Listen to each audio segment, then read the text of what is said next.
I am really happy, proud, excited to introduce our next guest, the man who I first learned about when I was going to the Lincoln Belmont YMCA, trying to stay in shape, and someone said, there's a guy named Andy Davis looking for you.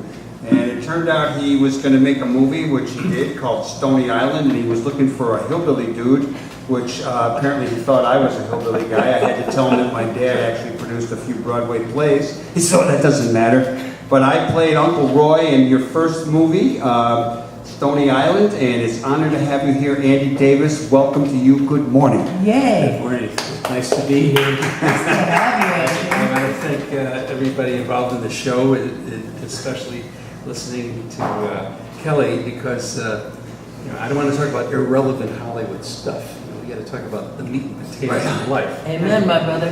That's what we do. I appreciate all of you, and Michael, I cast you as an angry stepfather who would come up from Tennessee or Kentucky, one of those He states. was struggling in Uptown based upon Haskell Wexler's Medium Cool. And I always cast you for the most part as bad guys. Yeah, cops. If you include cops in there, I take am someone a who's bad been guy. beat on the head and pushed around and watch people get pushed around to play a real. He had me play a Nazi in the package. Oh, you were good. He had me play a cop in Above the Law. He had me helping take over a ship with Tommy Lee Jones in Under And Siege. a bunch of other bad guys. And so Andy's done a lot of films from Stony Island to The Fugitive to Holes. And of course, there are a lot of people here in Chicago waiting for your next one, Andy. Wait, I just want to say, Andy, you put Chicago in your films in a way that no one else does. I've said this to you before privately, but really, if you haven't seen an Andy Davis film or the parts of it that film Chicago, they're just such unique cinematography of our city. It's beautiful. And it's not all the same photography. Yeah, it doesn't use the same old that a lot of that we've seen about Chicago. You have a good eye for that. When I was a kid, I'm going to point out how life is different today. I was born literally around the corner from the Harlem Cafe. My father came home from World War II. My sister was already born, and I was the new kid. And you were out there saying, are you my dad? And my sister said, no. I couldn't say you were my dad until I was born. But anyway, but I learned how to swim at Sam Leone Park. Sam Leone had a huge crew boat, and they taught kids how to swim in this. And 3 kids to an oar. And the way they taught you how to swim is there's a hole in the middle for a motor. They dunk you down in the water, and you come up flailing. They said, now you're a swimmer. Yeah. And my dad wears combat boots in his army jacket. Would take us to ice skating in the winter over here. They'd freeze. Yeah, when it was cold. And there was hot chocolate and stuff. And then we moved from here. My grandfather lived next door. And there was a garage across the street on one where they used to be able to park their cars. We moved to the far south side on the slag-built house that Plutznik who built, who was later the Secretary of Commerce under Carter, on slag heaps from the mills. And it was a neighborhood made for GIs to get loans and called Jeffrey Manor. Jeffrey Manor. And it was surrounded by all these steel workers and mostly Serbians and Mexicans and a few pocketed blacks stuck over there by the mills where we shot a lot of the fugitives doing it. So I grew up in the city. I went to the South Chicago YMCA when I was 8 on a bus that cost 5 cents. And I became president of the South Chicago YMCA Photo Club. Oh. Yeah, it was pretty wild, doing that.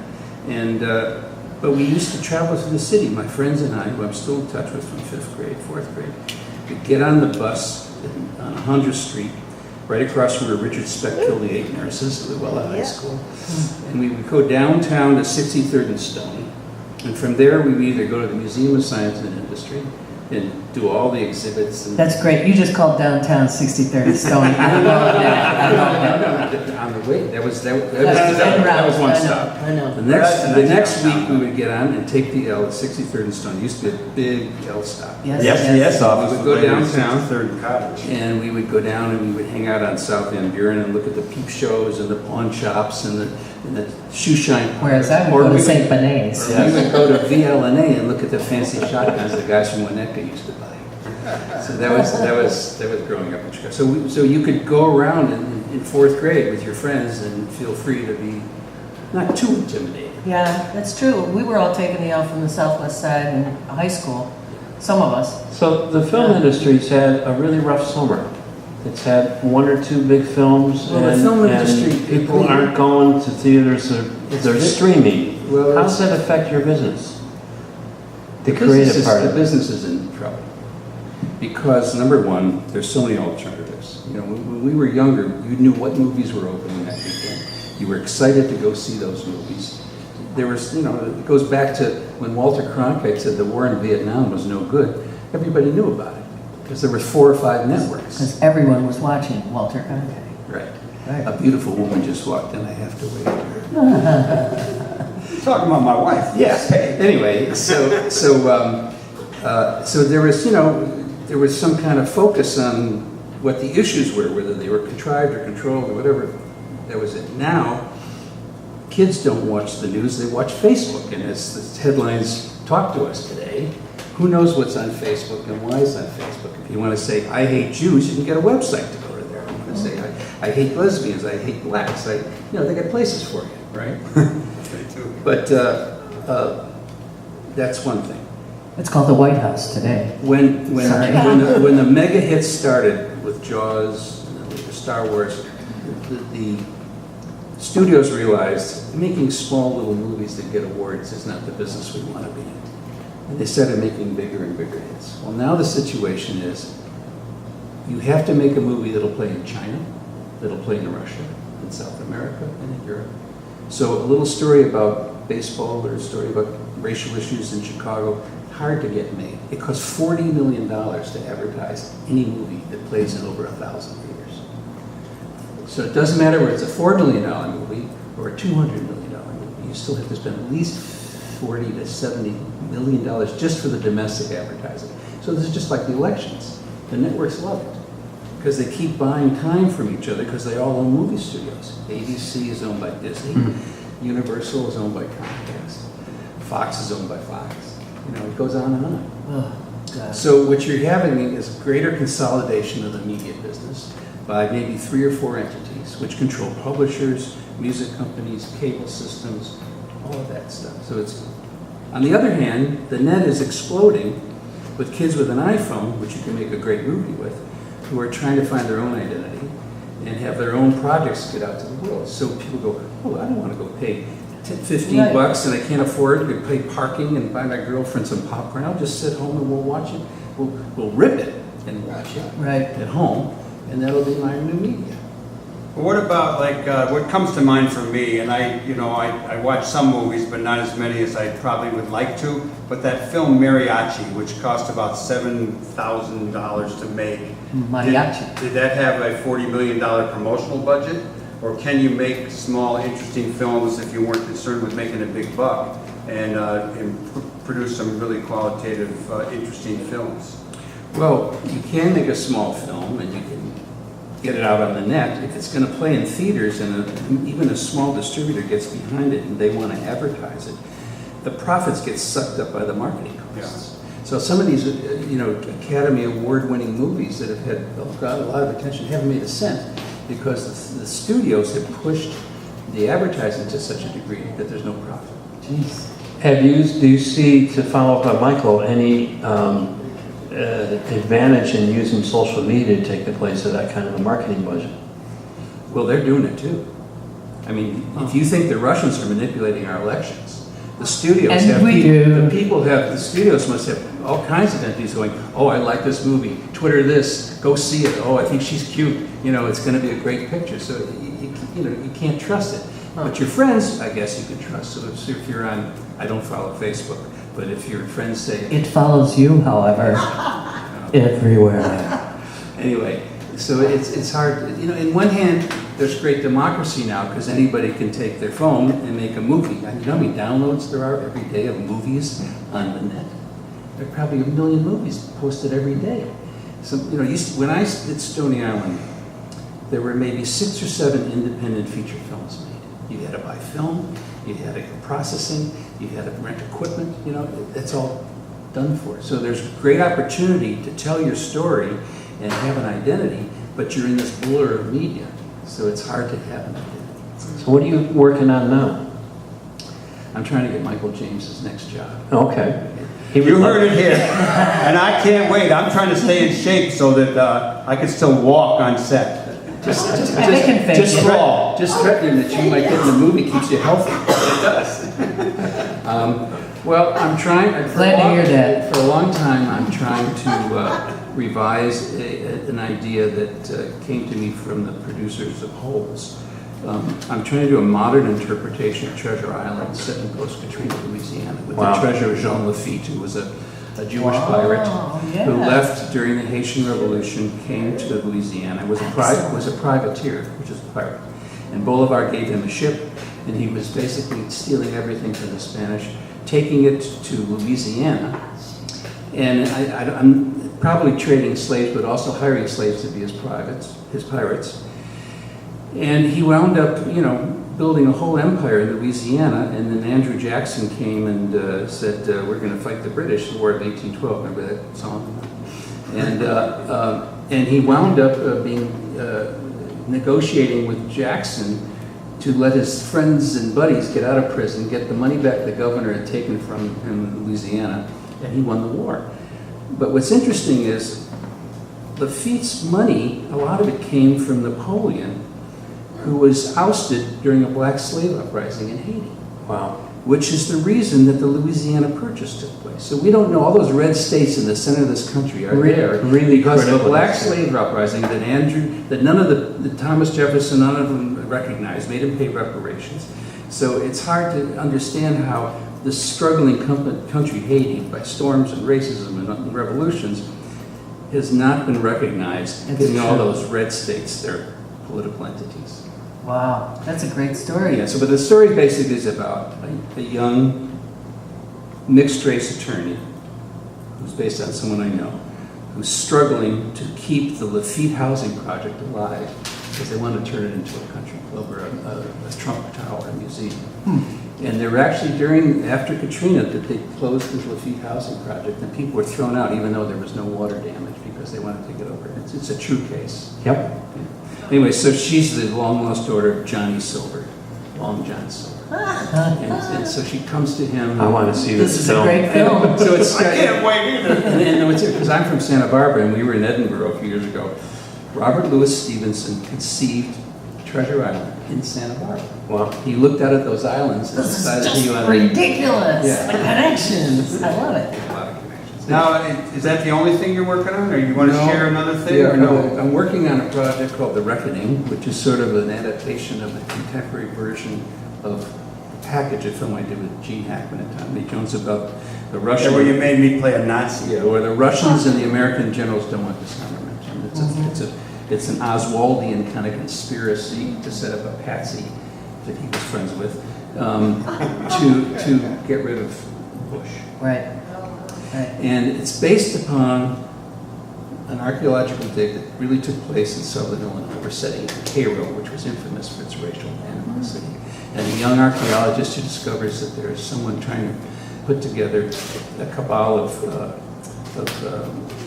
military, ex-military type, what do you call those? A posse? Comitatus. Yeah. Posse Comitatus? Yeah. They have their own missile silo. And it's based upon the reaction of a young archaeologist who discovers a body that's been in the ground since the racial animosities of the 60s and 80s down there, who's the mother of a black detective who's doing security for a peace conference in Chicago. It's complicated. And then this is the trigger, and this is happening. They're now making supersonic bombers. The Russians, us, and the Chinese. They can launch a nuke within 5 minutes anywhere in the world. Just in case somebody just tuned in, is this part of the movie or is this real? This is real. I'm taking 2 or 3 pieces of reality, an archaeological dig, and okay. And what happens in the fictionalized, there's an accident. And 250,000 people are killed in China and Siberia. And the whole world goes, what the fuck is this? Beat the Go to work, Nolan. What? Nolan, take that out. Sorry, excuse me. What in the hell? That's the first time on our show. Can I say hell? Yeah. What the hell happened? Too late. And so what happens is the world is aghast at the danger of nuclear weapons. And a huge peace movement starts in the last years of Mr. Trump's presidency. Elizabeth Warren gets elected. She calls for a peace conference in Chicago, like the NATO conference. Mm-hmm. And everybody's coming, including the North Koreans. And they're going to talk about disarmament. Well, there's certain elements in the American, and gun control. So what would happen if a new president said, we're getting rid of our nukes and we're going to control guns? There would be a lot of people who would go into action. And it's about this detective who's going to be played by Denzel Washington or Will Smith or somebody, who finds out that his mother, in fact, was murdered down there, not because of a civil rights thing, but she found out that these guys were building their own missile silos. So it's a blend between contemporary racial issues and contemporary military issues. And I just want to say, because you started talking about budgets in Illinois and pension plans, and where's the money from? And the film office in Illinois. And I think, to me, the big issue, I did a film called Chain Reaction years ago about hydrogen as an alternative. Placed in South Chicago. The big issue, to me, is energy. We, right now, could get rid of all the carbon. They know it. They The know. guy who financed Holes, the guy, Phil Andrews, is a conservative Christian who has a project where he's trying to put together the biggest solar farm in America. It could power San Francisco and Los Angeles simultaneously, but you just got to get the lines to go all the way to California, which is the problem. Okay. We spend billions and billions on our military protecting the interests of the carbon companies. Yes, we do. The Vietnam was all about protecting oil Yes. interests in Southeast Asia. Yes. So if we stop that and everybody had clean, cheap energy, which is the basis of fresh water, health would improve. Money would be available for pensions and health Schools. plans and medicine, you know. So- Andy Davis for president. no, but this is the big issue is we're wasting so much money on protecting and what are the medical costs, what are the military costs, and look what's happening now with our environment. Andy, one of the things that the right wing is always saying is how Hollywood is so left wing. We know that there are people who have worked in your movies who are kind of conservative. What's your take on left and right in Hollywood these days? It's interesting because I really have appreciated Michael Moore and Oliver Stone, and they're getting attacked left and right now for whatever the reasons are. You know, Michael's played in his last movie I thought was terrific about where would we start the next war or something like that. Yeah. I thought Snowden was great. I think Hollywood does have a very progressive bent. Leonardo DiCaprio just gave $20 million to fund environmental issues. I think that there's a lot of that. I've worked with people on the left, I've worked with people on the right, and for example, John Voight was in Holes, who I think is a terrific actor, and we really got along great, but I was a court, I was upset that his voice was the one behind the Trump video. Yeah. And at the same time, Tommy Lee Jones was Al Gore's roommate Right. at Harvard. So it's a very interesting blend of progressives and conservatives. And, Steve Bannon was a guy who was involved in financing movies at one time. Yeah. We are running out of time here, Andy, but I'm curious, from Stony Island, where I first was introduced to your work, you've displayed a sensibility about the racism we live with in the way you blended all of Chicago in that film, as well as really important music that arose out of it. How deliberate did you have to be, and how much trouble did you have selling studios and that kind of element of your filmmaking over the years? Well, it's interesting. Stony Island was made totally independent of the studios and was picked up by a company that basically had their money from Volkswagen of America, a small little independent distributor. But by doing action films and having Steven Seagal kick butt or Chuck Norris do certain things, I was able to put political themes in there that dealt with, police cover-ups, Iran-Contra, Chain Reaction was about the hydrogen with Morgan Freeman and Keanu Reeves, about energy issues, the package about nuclear disarmament. you were able to do political things as long as there was entertainment value to it. And you do it skillfully, Andy, Okay. really well. But at this point in my career, I'm not interested in violence being part of entertainment. We've got enough of that. Right on. And I would like to make films more like Holes, which was an award-winning children's novel that dealt with race, that dealt with in the contemporary world and in the historical world, and was able to put together a terrific cast. And that's, I think, of all of my films, I mean, The Fugitive is certainly the most successful and the most seen, but Holes is the film, to me, that really captures a family movie that can be beloved generation after generation because it's still being taught in the school. So I gotta admit, I have not seen Holes. How does one see Holes now? You get the whole out of here. You get the whole out of your head. We'll set you up on that. We want to thank everybody who made this show possible. We really, first of all, want to thank our guests, Kelly Cassidy and Andy Davis. But we also want to thank not only Lee Hines and Nolan Shane, Wayne Orman, Dan Kugler, et cetera, Morgan Lonergan. And I also want to thank Gil Morhone, who is our diligent bartender over here today. So just remember, every Saturday morning we're here at the Heartlands Entertainment Room at 706 North Glenwood, right behind the kitchen. And come on over. We got food, we got coffee, we got good lighting now, we got air conditioning. We're living it up. Microphones, we got And we will everything. be back next week. We're going to bring on some people from the Recyclery, which is a bike shop here in the neighborhood. And I think we're going to have Flint Taylor. We're going to do good in the world. And we want you to all do good in the world because the world needs all the good that you do. All power to the people. Over and out.